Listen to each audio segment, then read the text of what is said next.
When helicopters buzzed PNC Park Tuesday night, Chuck Davidson was by the left field foul pole. He thought it was Vietnam or MASH or something, you know? That's what it sounded like to me. He was hardly alone. Yeah, there was a bunch of them. Where'd you hear him? I was at the William Penn. They were flying around up in the rooms and stuff. You could hear them running around through there. And it wasn't just in downtown Pittsburgh. Well, my friend told me she saw about like 6 helicopters riding all over the Robinson area, and she was pretty nervous about it. These choppers were flying lower than normal. The buzzing of area residences by helicopters is not something that happened right out of the blue. City officials say it's been in the works for over a year with the Department of Defense and other agencies. The whole project began last week, and it's likely to end by this weekend, if not sooner. So what exactly is going on here? The planning for it has been going on for a year. It has nothing to do with current events, whether it be in Western Pennsylvania or the nation, but it's working hand in hand with our federal partners. Public Safety Director Wendell Hisrich says the Defense Department is working closely with local law enforcement on tactical training, including SWAT training. It's not only SWAT. There's other parts of the training that is very beneficial to the partners here that we're working with. Are your police officers up in these helicopters?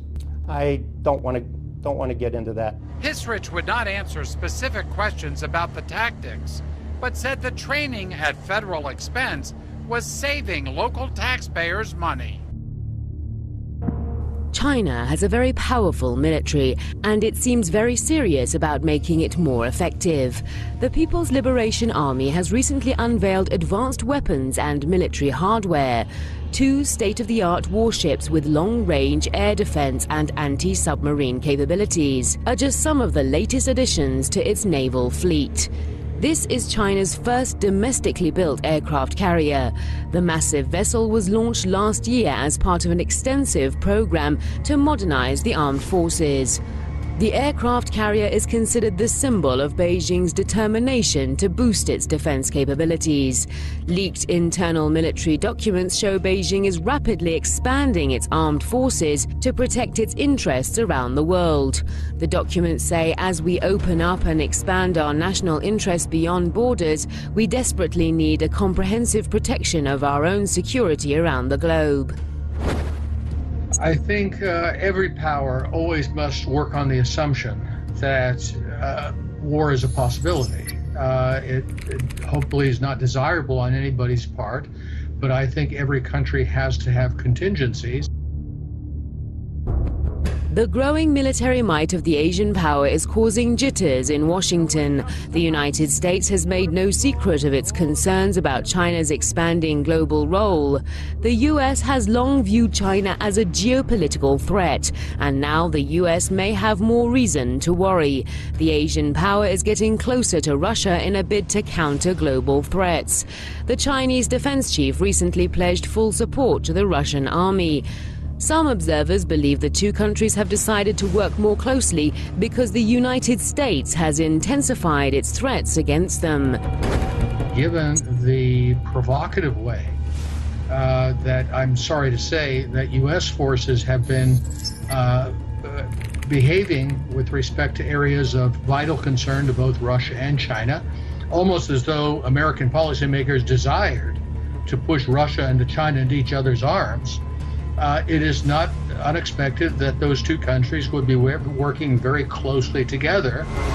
Beijing and Moscow seem to have concluded that they need the close cooperation because under President Donald Trump, U.S. foreign policy has become increasingly aggressive.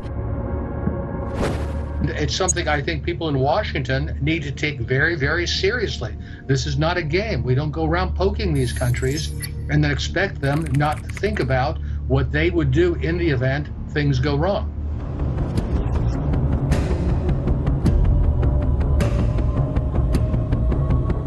The United States is trying to pressure the People's Republic of China on several fronts.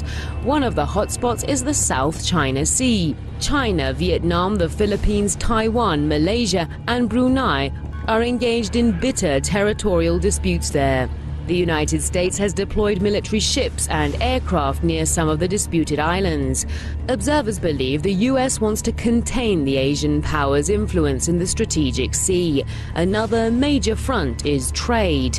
The U.S. has practically launched a trade war against China, triggering retaliatory measures by Beijing. The situation could spiral out of control and send shockwaves throughout the world. China's economic and military status is improving rapidly, and the U.S. seems to be worried about that. Observers believe there is not much the U.S. can do to prevent the Chinese from projecting power and exercising influence around the world.